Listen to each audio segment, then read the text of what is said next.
Components आहेत सगळे इतर दिले जाते. काही फ्रीजमध्ये ठेवावं लागेल. बरं. हां, म्हणजे ग्रोथ रेग्युलेटर्स आणि हार्मोन्स वगैरे जे आहेत नॉर्मल टेम्परेचरला ठेवलं तर ते खराब होतं. म्हणून ते त्यावेळेस आपण मीडिया तयार करतो. दररोज जेवढी 15 केमिकल टाकणे शक्य नाही. स्टॉक सोल्युशन तयार करतो. स्टॉक्स. हे स्टॉक सोल्युशन आपल्याला मीडिया तयार करताना एका विस्ताराचं इन्फॉर्मेशन वगैरे आहे तर तेही करायचं.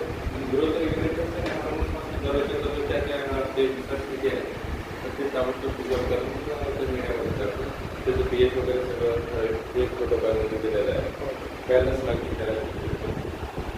हे पीएच मीटर आहे ना? हां हां पीएच मीटर बॅलन्स लागते कारण काही मिलीग्राममध्ये होत नाही त्याचे काही मिलीग्राममध्ये सोनारापेक्षाही बारीक आहे. 10 लिटरला टाकायचं. किती? 0.01 मिलीग्राम एका लिटरमध्ये टाकायचं. मग ते टाकताना सुद्धा आम्हाला प्रॉब्लेम होतो. आम्ही मोठे 20 लिटरचं जास्तच करायचं असल्यामुळे नाही तर मग शेवटी कसं ते फक्त चाचणीच्या टोकावर घ्यायचं आणि टाकून द्यायचं. जर वजनच करू शकत नाही.